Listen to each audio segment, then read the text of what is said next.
Bonjour à tous, bienvenue sur SVMC. Je continue donc avec cette vidéo numéro 10 sur la sélection dans Blender, les différents modes de sélection. Donc là on a déjà commencé vous en avez déjà appris un certain nombre qui commence à être relativement conséquent. Mais on va continuer donc dans la liste sélectionnée avec les outils qui sont intéressants. Vous verrez que j'en ai retiré quelques-uns parce que bon, franchement, il y en a certains, ils n'auraient même pas dû être, ils ne devraient même pas exister dans cette version de Blender. Je vous ferai la démonstration, vous verrez.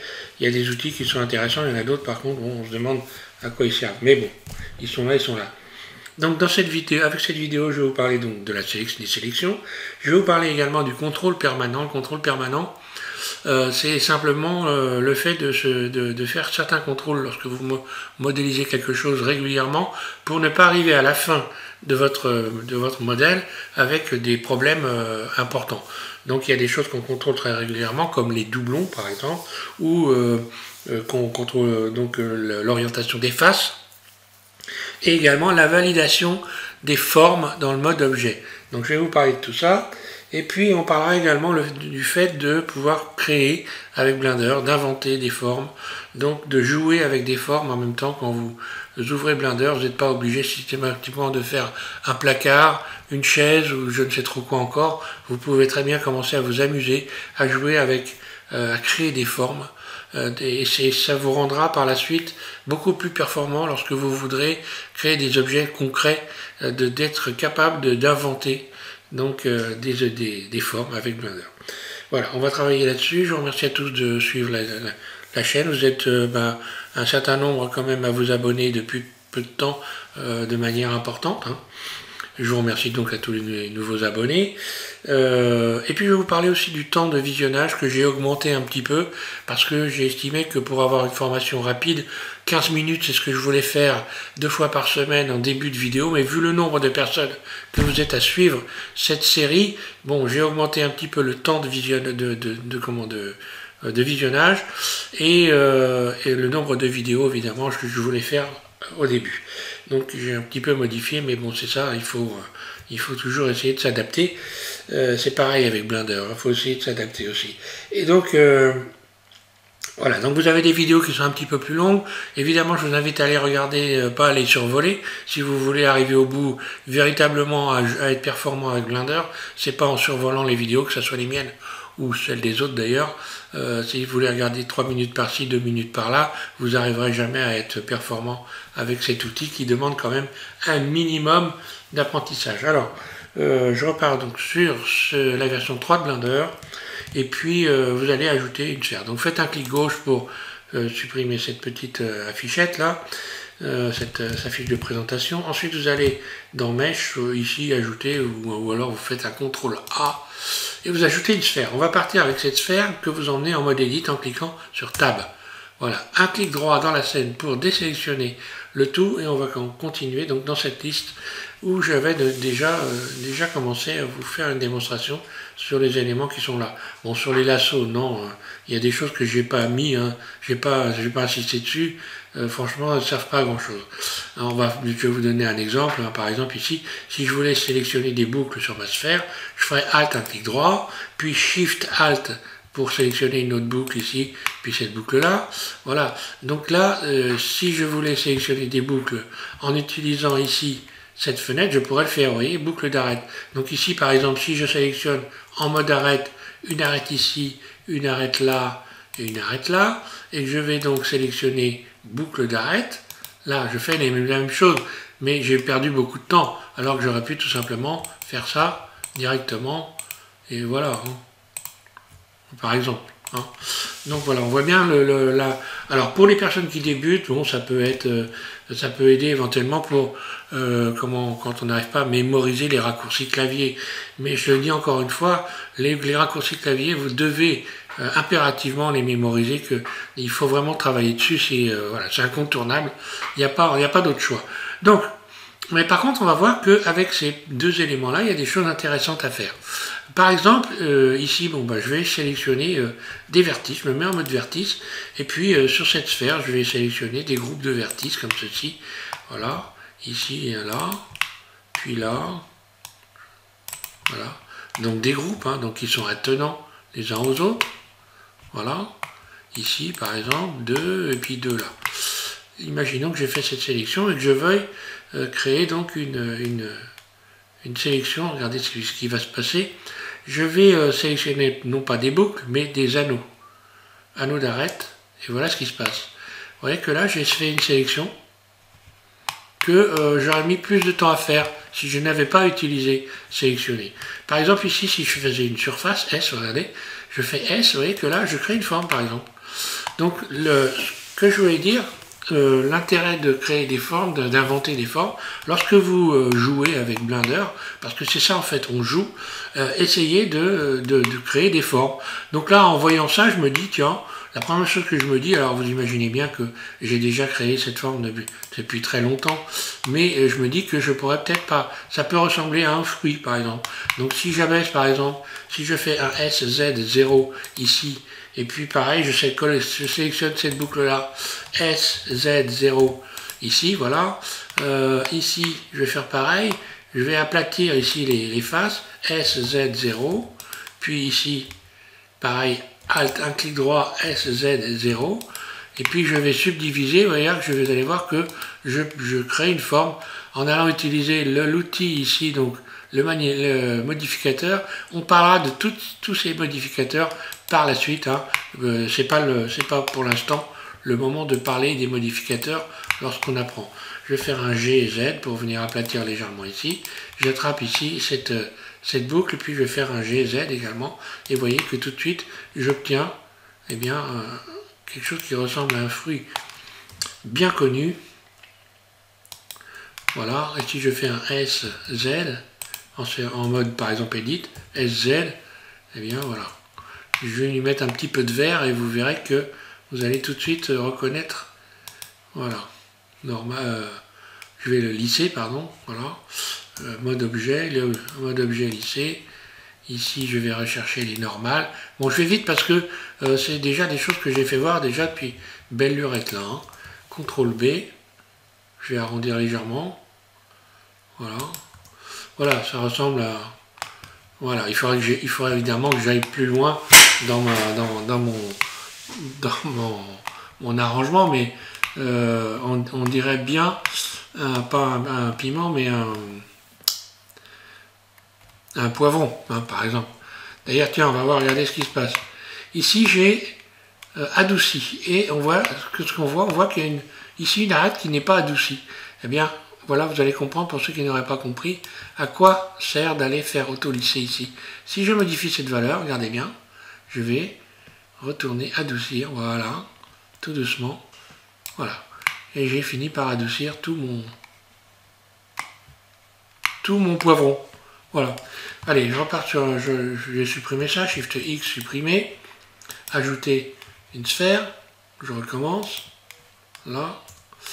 Et je repars, un clic droit ici, je désélectionne tout. Et je retourne dans cette liste.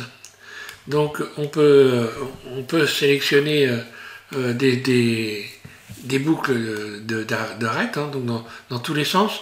Si je sélectionne ici par exemple en mode arête, voilà ici, et je vais dans boucle. Alors bon, c'est pas le truc qui sert le plus souvent, hein. On est bien d'accord, mais bon, là vous voyez que si j'avais voulu faire si je fais anneau d'arête par exemple, voilà, là j'ai sélectionné ça.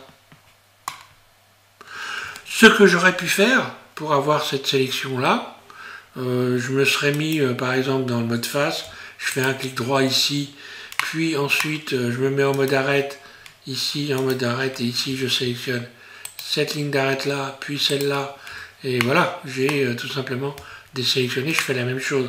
C'est pourquoi tout ce qu'on voit dans ces listes, il y a des choses qui sont qu'on va se servir très souvent, et d'autres beaucoup moins évidemment. Hein. Parce que là, lorsque l'on connaît les raccourcis clavier, vous voyez que je suis allé très très vite pour faire ce que je viens de faire. Voilà, donc anneau d'arête, boucle d'arête, bon, ça peut servir éventuellement à faire des sélections qui peuvent être longues. Ensuite, on verra. Alors là, je ne vais pas vous parler des sélections de boucles internes, parce que pour l'instant c'est pas vraiment ce qui est intéressant.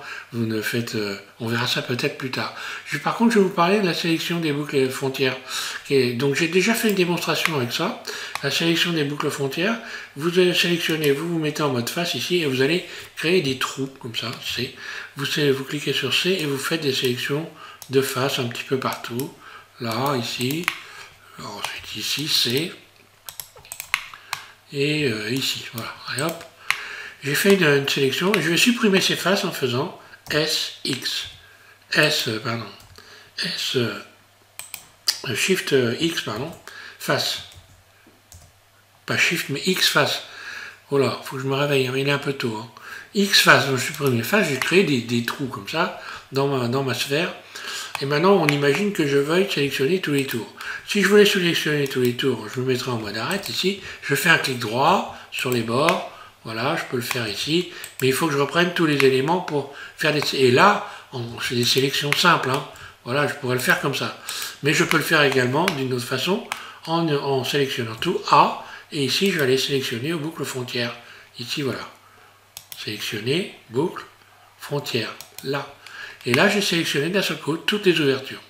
Alors, ce qui est amusant dans la création, par exemple, ici, je vois ça, je me dis, tiens, pourquoi ne pas essayer de tenter de faire quelque chose avec ça?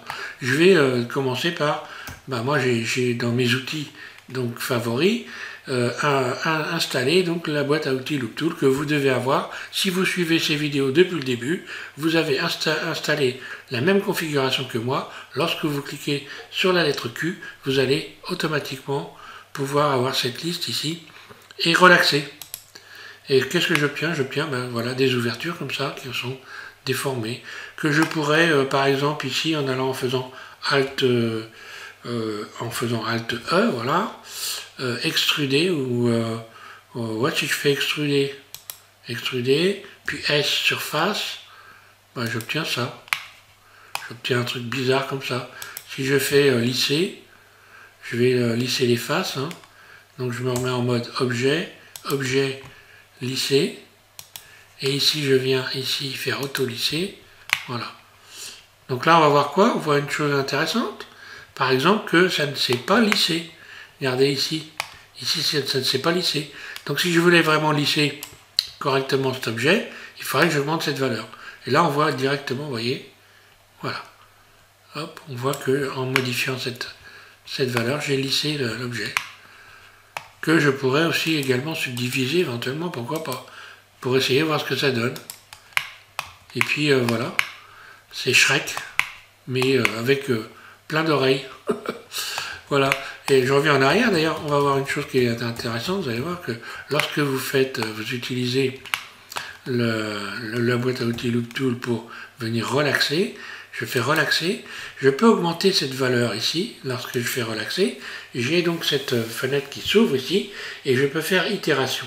Si je clique ici sur cette petite flèche et je fais 25 fois, eh bien à la place de ces formes un peu bizarres, j'obtiens des cercles, voilà. Et bien là pareil, si je fais donc extrude, puis surface, donc E, surface, puis un mode... et là j'ai créé un objet bizarre, hein, mais ça peut me servir par la suite, ça va se figer dans ma mémoire, je me suis amusé avec ça, donc je vais faire lisser, voilà, pareil, ici je reviens ici, auto-lisser, et ben tiens, voilà, on voit une chose intéressante, il y a une partie ici qui ne s'est pas lissée, je vais augmenter cette valeur, et voilà, à partir de là, j'ai lissé mon objet, je peux également le subdiviser, la subdivision, donc ça fait partie des modificateurs. Les modificateurs, on en parlera plus tard parce que pour l'instant, pour les personnes qui débutent, c'est pas ce que vous devez savoir qui est le plus important, mais on en parlera. Donc c'est dans la liste que vous voyez là, vous avez tout un tas d'outils qui vous permettent de transformer des objets, et ça on fera le détail de ceux qui sont importants à connaître, parce qu'évidemment là je ne vais pas faire le détail de tout, hein, parce que là vraiment il y aurait beaucoup à dire. Mais quand on débute, il y a un minimum de choses à savoir. Et sur cette liste-là, on verra ça plus tard. Là, ici, je peux subdiviser davantage en augmentant cette valeur. Vous voyez. Et tout de suite, vous voyez que ici, alors, quand on fait ça, on augmente, regardez, on augmente le poids de l'objet. Pourquoi on augmente le poids? Parce que quand je vais valider ici ce modificateur, en allant en mode objet surtout, ici, cliquez sur cette petite flèche et appliquer, vous allez voir que le maillage qui est celui-là pour le moment va se transformer. Donc je vais ici, je fais appliquer, et lorsque je retourne en mode edit, eh bien, on voit que j'ai un maillage tout à fait différent qui évidemment est beaucoup plus lourd pour donc fixer la forme, hein. Enfin fixer la forme pas vraiment parce que je pourrais toujours déformer, hein. Voilà, si je suis là et que je fais mode individuel surface, donc élément par élément, mode individuel surface, vous voyez que la sélection que j'avais, elle est restée, elle, par contre. Elle n'a pas diminué, hein. Extrude, surface, en mode barycentre, surface, et voilà, tiens, qu'est-ce que c'est ce machin-là? Enfin, voilà. Vous voyez qu'on peut créer des formes comme ça, s'amuser. On va prendre un autre exemple, qui lui est par contre très connu, je vais vous faire voir, pour les personnes qui débutent. Donc je supprime ici, Shift X, cet objet-là, je vais chercher une sphère, mais on va imaginer que celui qui a fait la première fois, qui s'est amusé avec ça la première fois, donc voilà, vous allez sélectionner cette sphère, vous vous mettez en mode face ici, et vous allez faire des faces internes. C'est-à-dire que là, à l'intérieur de chaque face, je vais faire une face interne en faisant double I, 2 fois I, puis j'appuie sur Shift en continu pour aller doucement et je bouge ma souris. Vous voyez que là, j'ai créé des faces internes à chaque face existence de la sphère. Si je fais un Alt E, extruder le long des normales, voilà ce qui se passe, je bouge ma souris. Et voilà, et donc je peux faire même maintenant, si je me mets en mode individuel ici, c'est-à-dire élément par élément, hein, mode individuel, origine individuelle, et que je fais surface, chaque face ici va se réduire, et j'obtiens comme ceci une sphère avec des pics. Voilà, si j'ajoute un modificateur, par exemple, de subdivision de surface, donc là, attention, ça devient très lourd, évidemment, ben, j'obtiens ceci, voilà. Alors, je vais supprimer ça, je vais supprimer ma sphère, donc X, mode objet, Shift X supprimé, et je reviens rajouter à nouveau une sphère. Alors, voilà, on voit donc que ça peut être amusant de créer comme ceci des choses en transformant, en partant d'un objet, n'importe lequel, puis essayer de le transformer, de faire des choses avec qui sont inexistantes, mais qui vont vous permettre de performer par la suite lorsque vous allez vouloir faire des objets qui sont bien déterminés, des objets de la vie courante. Voilà, alors maintenant je vais vous parler du contrôle permanent. Le contrôle permanent, c'est ce qui va vous permettre d'arriver à la fin de votre modélisation avec le moins de problèmes possible. Donc on va déjà commencer par les doublons, j'en ai déjà parlé, mais bon, on va recommencer à en parler. Vous emmenez votre sphère en mode Edit, vous cliquez donc sur Tab, et vous sélectionnez tout en faisant A. Et vous allez faire Shift D, Shift D c'est dupliquer. Je duplique un objet, Shift D, un clic gauche, si je fais G, je bouge, j'ai 2 objets, j'ai dupliqué l'objet. Si je ne me suis pas aperçu que j'avais dupliqué l'objet, je me retrouve avec 2 objets, les mêmes, identiques, qui sont les uns sur les autres. Ils sont les uns sur les autres, ce qui veut dire que lorsque je clique ici sur les vertices, on va s'apercevoir que j'ai des vertices qui sont les uns sur les autres. Ce sont des doublons, voilà, c'est des vertices qui sont empilés les uns sur les autres. Et lorsque je fais ça, ben forcément, j'augmente le poids, je double le poids de ma sphère déjà pour commencer, mais ensuite je vais créer des problèmes lorsque je vais vouloir appliquer des textures ou des matériaux, et ça crée beaucoup de problèmes. Donc il faut très régulièrement contrôler qu'on n'a pas fait qu'on n'a pas de doublon. Donc pour savoir si on n'a pas de doublon, on sélectionne tout, on fait A, et vous allez voir que lorsque vous allez faire M et vous allez cliquer sur By Distance, vous allez avoir ici dans cette partie là de la fenêtre de l'interface de Blender un nombre de doublons qui va être indiqué. Donc je fais M, je fais By Distance là, et vous voyez que j'ai ici 482 doublons. Donc vous imaginez en termes de poids, si vous faites ça sur des modèles qui sont compliqués, où il y a beaucoup de vertices, évidemment, vous allez commencer à faire entendre le ventilateur de votre machine qui va se mettre à fonctionner. Donc évidemment, ça c'est un truc qu'il faut contrôler très régulièrement. Il ne faut pas s'imaginer qu'on est les meilleurs, hein. Moi des doublons j'en fais régulièrement parce que tout simplement je vais vite, et quand on va vite, eh bien on peut faire plus souvent des erreurs que des personnes qui vont doucement. Donc à la limite, plus on est performant, plus il faut contrôler. J'exagère à peine. Alors ensuite, les doublons, donc ça c'est évidemment important. L'orientation des faces, alors vous allez voir que les faces ont une orientation.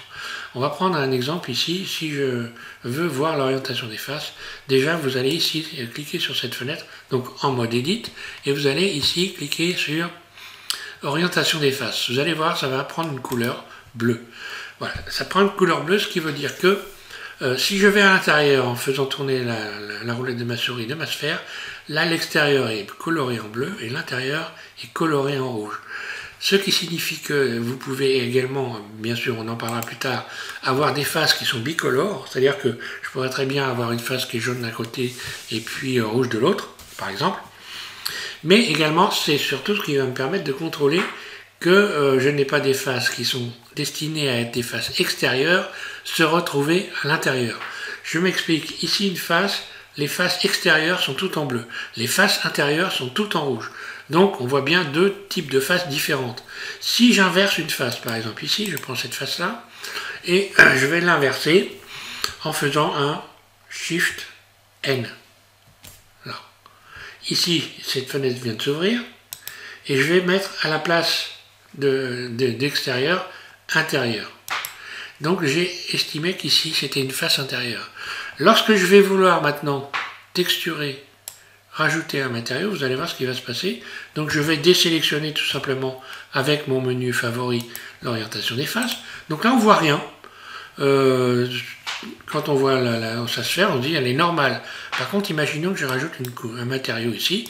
Je clique sur cette icône, je fais nouveau et je vais donner une couleur bleue par exemple ici à ma sphère. Je vais aller contrôler donc la couleur de ma sphère en allant cliquer sur cette icône. Donc ombrage de vue, là, donc ma sphère s'éclaire bien en bleu. Je vais également donc lui donner une brillance, on va commencer à lui donner une brillance. Donc voilà, je baisse rugosité, voilà. Je vais également la subdiviser pour la lisser, pour qu'elle soit plus lisse, voilà. Et là vous allez voir qu'on va commencer à avoir des choses qui sont bizarres. Ben voilà. Donc là, même si je fais auto-lisser, regardez ce qui se passe. On voit une déformation en surface. Simplement parce que j'ai des faces à l'endroit, des faces à l'envers, qui sont mélangées. Et pour retrouver les choses normales, eh bien, je vais tout simplement faire tout sélectionner et faire Shift N. Voilà. Et là, ça rentre dans l'ordre, on revient. On n'a plus cette déformation du matériau que j'ai rajouté. Voilà. Alors, ensuite, donc, dans le contrôle permanent, vous avez également le fait de valider la forme de vos objets. Je m'explique. J'ai ma sphère ici. Je suis en mode objet. Et je vais transformer en mode objet la forme de ma sphère en faisant par exemple SZ. Je la déforme. Et bien là, Blender ne considère pas que cette forme est valable. Pour que cette forme soit considérée comme finale, il faut que je fasse un CTRL A. Et je vais vous faire cette démonstration sur un cube pour que vous puissiez comprendre. CTRL A, et ici, toute transformation. Là, vous voyez, appliquer toute transformation. Voilà.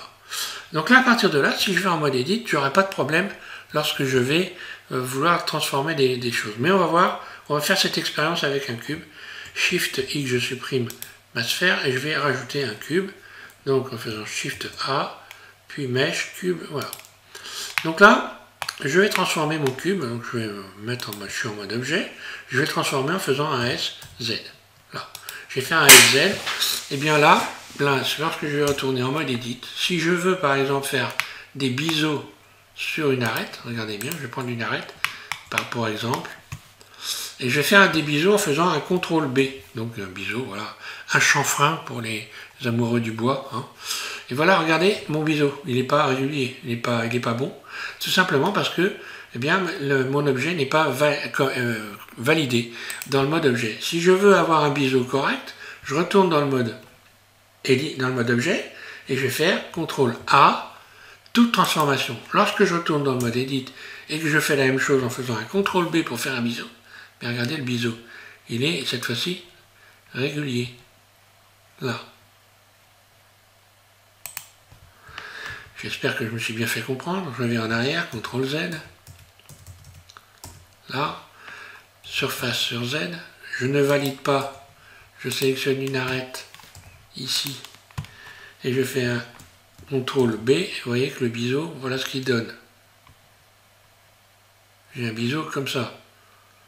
Alors que si j'avais validé en mode objet un CTRL A toute transformation, eh bien le biseau CTRL B lui serait comme ceci.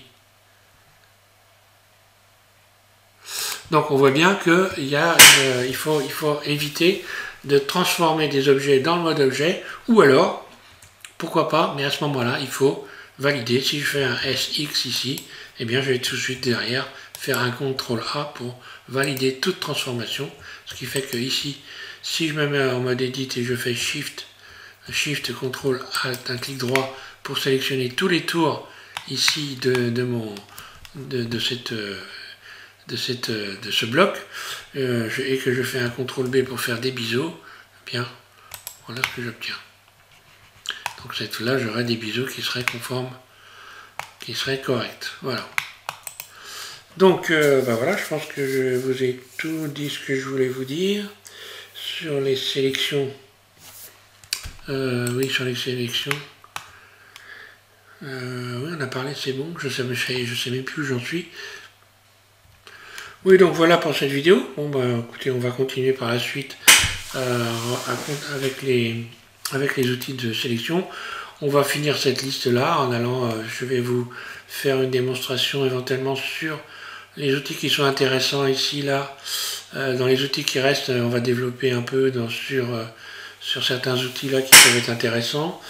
Et je pense qu'en termes de sélection, vous devez commencer à être quand même assez performant. Également en termes de sélection avec les raccourcis clavier. Donc on s'apprête à bientôt terminer toutes ces vidéos sur la sélection. On passera par la suite donc à la modélisation et on va commencer à créer des objets, on va dire peut-être un peu plus complexes que ce que j'ai fait jusqu'à maintenant, de manière à pouvoir travailler tout ce que vous avez donc appris avec les premières vidéos, avec ces 10 ou 12 premières vidéos. On va essayer de faire des choses un peu plus concrètes. Voilà, merci à tous de suivre SVM6 et puis bon courage à vous tous. Amusez-vous bien avec Blender et n'hésitez pas à inventer. Voilà, merci.